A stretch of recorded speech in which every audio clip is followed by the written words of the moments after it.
Oi, pessoal. Essa é a segunda parte do nosso ponto 4, principais convenções internacionais sobre mediação e arbitragem, né? Aproveitei para fazer meu chazinho, mania de velho, mas é bom, viu?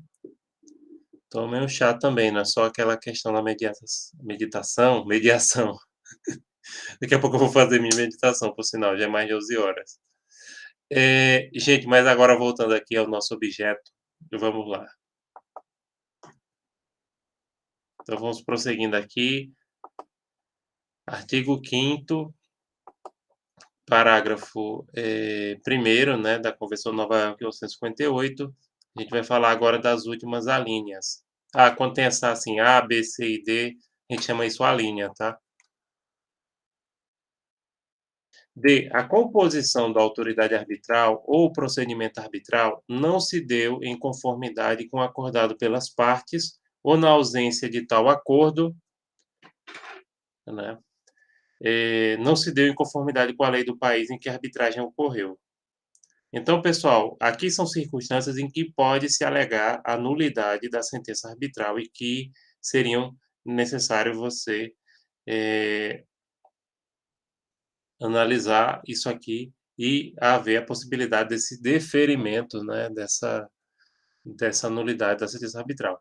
Então, nesse caso aqui, seria o seguinte: o procedimento arbitral ele desrespeitou aquilo que as partes fizeram, um acordo, né, ou que não se deu conforme a lei do país em que a arbitragem ocorreu. Que é a última linha, né, a sentença ainda não se tornou obrigatória para as partes ou foi anulada ou suspensa por autoridade do país em que, ou conforme a lei do qual, a sentença tenha sido proferida. Então, são circunstâncias aqui que podem levar à nulidade. Nesse caso aqui, a sentença ainda não está obrigatória, por exemplo, ainda não foi publicada, o que foi anulada, né, ou suspensa pela autoridade competente do país em que ela foi proferida. Por sua vez, no parágrafo 2º do referido artigo, se rege que o reconhecimento e a execução de uma sentença arbitral também poderão ser recusados caso a autoridade competente do país em que se tenciona o reconhecimento e a execução. Reconhecimento, pessoal, é para validar a sentença. Não sei se eu falei isso no vídeo passado, acho que não, só rapidamente, né? E a execução é quando você, isso eu falei, né? Quando você vai cobrar a aplicabilidade daquela sentença. Por exemplo, você vai cobrar a dívida que estabelece nela. A sentença arbitral determina que A vai pagar $2.000 para B. A execução é para que cumpra. Essa execução ela pode ser feita, por exemplo, penhorando bens. Da parte, penhorando conta bancária, se for o caso. Se não for o caso, sigilo bancário, etc. Manda aqui meu chazinho. Bem, segundo a lei daquele país, o objeto da divergência não é passível de solução mediante arbitragem. E aí percebam o seguinte: cada país pode definir aí o que é passível ou não de arbitragem.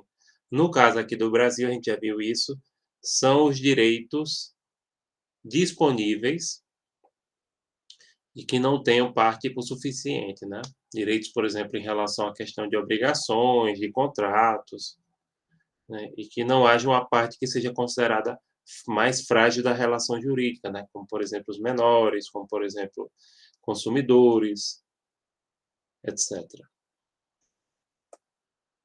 B. O reconhecimento ou a execução da sentença seria contrária à ordem pública daquele país, que muitos países, inclusive o Brasil, não permite a aplicação de legislação ou de decisão estrangeira, ou nesse caso, sentença arbitral estrangeira, que ferem a ordem pública. E ordem pública, pessoal, é uma coisa tão abrangente que muitas coisas acabam sendo alegadas que ferem a ordem pública.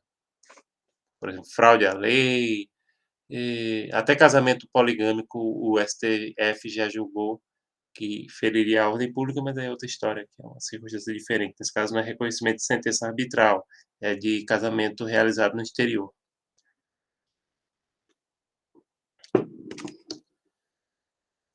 Bom, pessoal, o artigo 6º da Convenção em Comento regulamenta que, caso a anulação ou a suspensão da sentença tenha sido solicitada à autoridade competente mencionada no artigo 5º, parágrafo 1º, a linha E, A autoridade perante a qual a sentença está sendo invocada poderá, se assim julgar cabível, adiar a decisão quando a execução da sentença e poderá igualmente, a pedido da parte que reivindica a execução da sentença, ordenar que a outra parte forneça garantias apropriadas. Bem, pessoal, esse artigo 6º aqui, ele, ele estabelece o seguinte, que nesse caso aqui, no caso de anulação ou suspensão da sentença tenha sido solicitada, perdão, à autoridade competente, né, poderá, se julgar cabível, com a suspensão, adiar essa decisão e também pode até pedir garantias apropriadas para que aquela sentença seja aplicada, tá? Mas aí ele vai decidir de acordo com a análise do concreto. Seja adiar a decisão, ou caso ele veja que ele vai aplicar a decisão, que ele peça garantias da parte que está pedindo para que a decisão seja aplicada. Inclusive, pode pedir até depósito judicial, tá? Para poder aplicar aquela sentença. Mas aí cabe à parte que julga. No artigo 7º, parágrafo 1º, se estabelece que as disposições da convenção comentada não afetarão, perdão, a validade de acordos multilaterais ou bilaterais relativos ao reconhecimento e à execução de sentenças arbitrais celebradas pelos Estados signatários, nem privarão qualquer parte interessada de qualquer direito que ela possa ter de valer-se de uma sentença arbitral, da maneira e na medida permitida pela lei ou pelos tratados em que a sentença é invocada. Veja só, esse artigo 7º, parágrafo 1º, ele assegura que, se o Estado ele tiver convenções ou tratados bilaterais com outros Estados, ele não torna necessariamente inválido, e muito menos tira direito das partes que tiveram a sua sentença arbitral reconhecida de acordo com esses tratados bilaterais. Porque, perceba, esse tratado que a gente está falando, a Convenção de Nova York, 1958, ela é multilateral, ela faz parte do sistema ONU. Ela é uma convenção das Nações Unidas.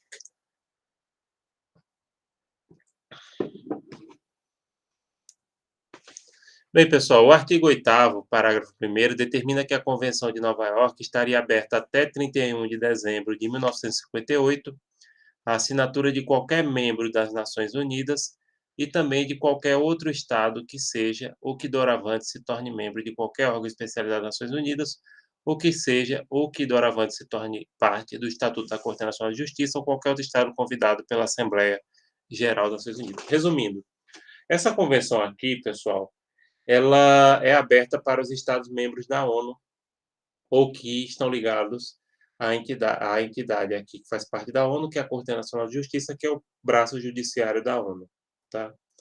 E aí, ela ficou aberta para assinatura inicial até esse dia, 31 de dezembro de 1958, em Nova York.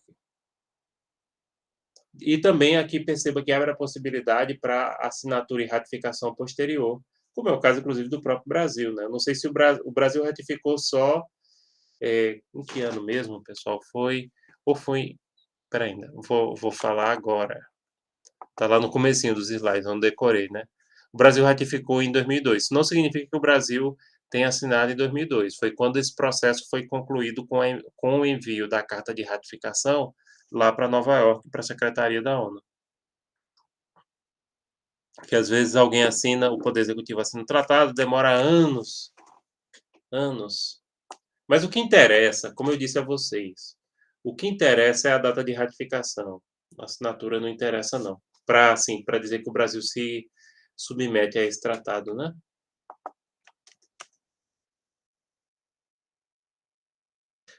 Se faltar artigo aqui, eu selecionei só os que eram mais importantes para a gente comentar. Alguns, principalmente no final, que é a questão burocrática de idiomas. Então, aqui a gente não menciona.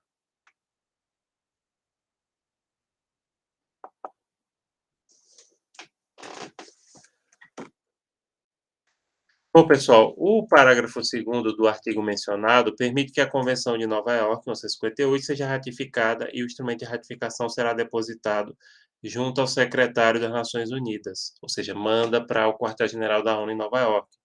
No caso do Brasil, como eu já falei no primeiro vídeo, quem ratifica é o presidente da República através de um documento diplomático. A aprovação interna, que é competência do Congresso Nacional, não é a mesma coisa que ratificação. A ratificação ocorre depois dela. No caso do Brasil, quem faz é o Poder Executivo, enviando essa carta. O Brasil só se obriga mediante a ratificação, tá? Não assinatura nem aprovação interna, que é aprovação parlamentar.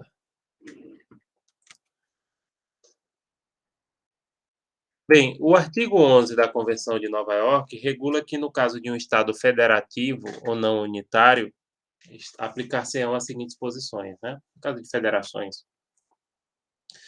Com relação aos artigos da presente convenção, que se enquadrem na jurisdição legislativa da autoridade federal, as obrigações do governo federal serão as mesmas que aqueles dos estados signatários que não são estados federativos.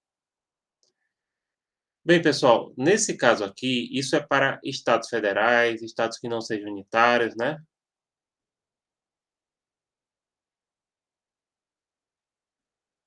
Então, nesse caso aqui, nos estados em que a jurisdição legislativa federal são as mesmas dos estados signatários que não são federativos, ela se aplica totalmente.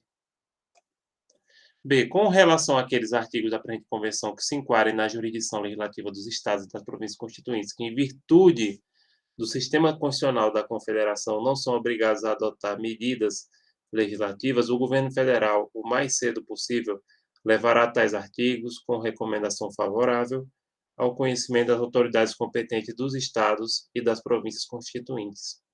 Bem, o primeiro caso seria os países como o Brasil, no qual os estados, eles, até por força da nossa Constituição, eles ficam obrigados a cumprir as determinações dos tratados que são celebrados pelo governo federal, né? O Brasil não tem exceção. Já os Estados Unidos, que são aquelas federações que os estados têm mais poder, que nem você sabe, os Estados Unidos, até a legislação federal pode ter pena de morte em um estado, pode não ter em outro. Então, pessoal, eles, nesses casos aqui,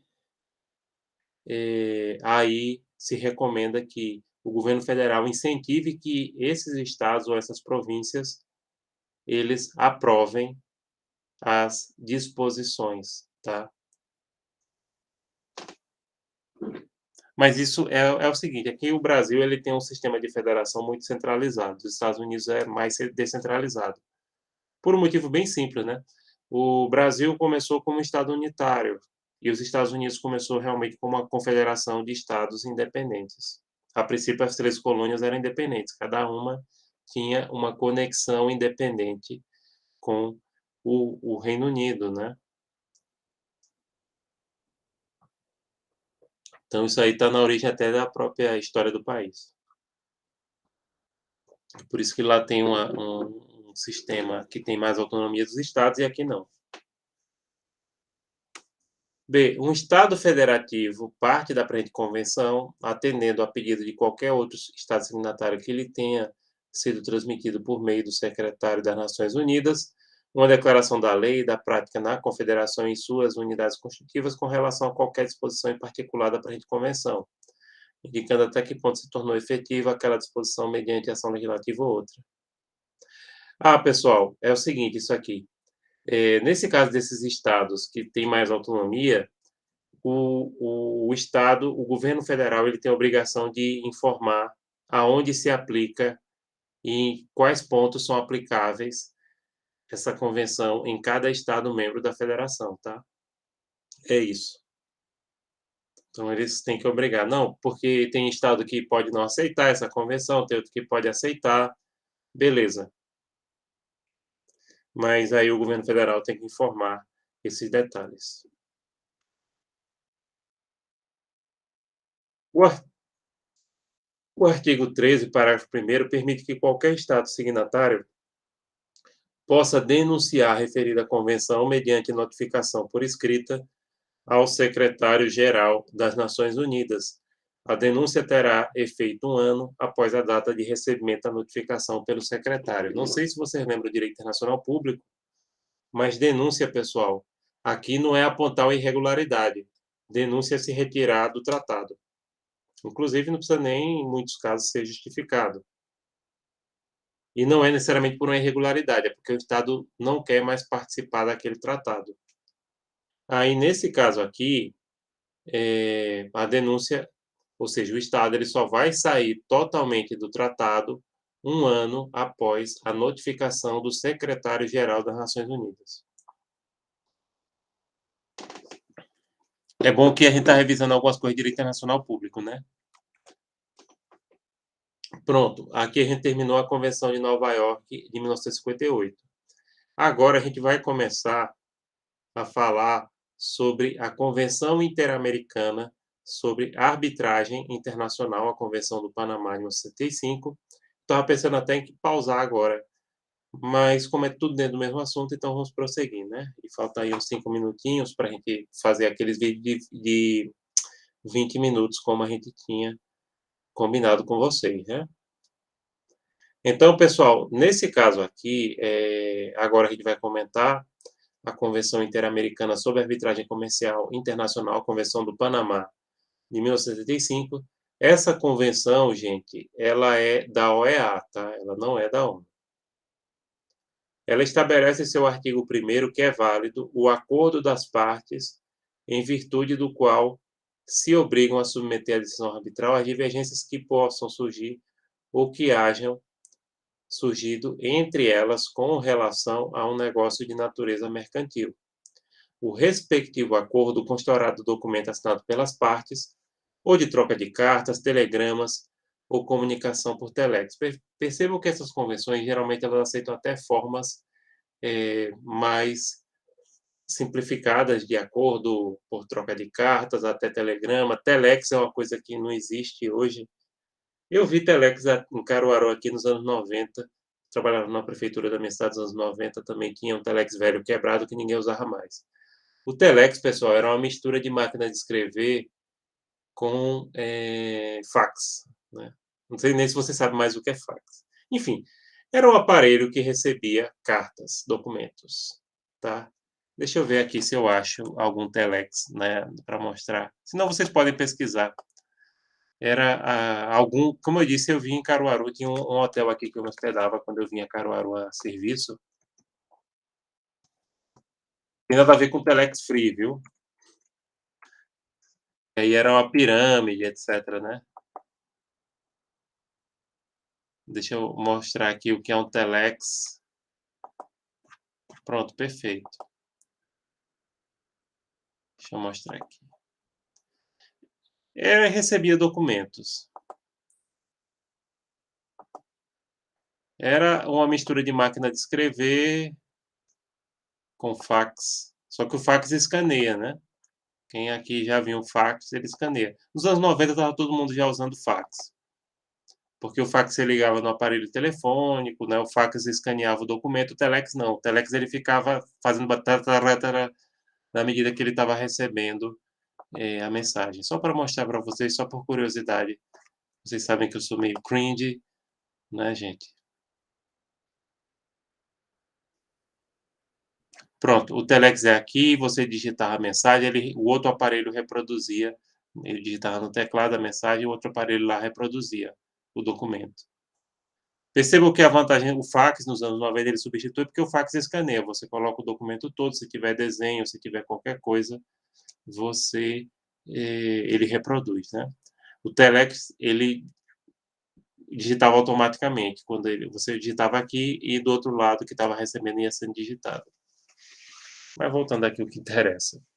O que interessa é vocês saberem que, primeiro, essa convenção se aplica a questões comerciais, só arbitragem comercial, tá?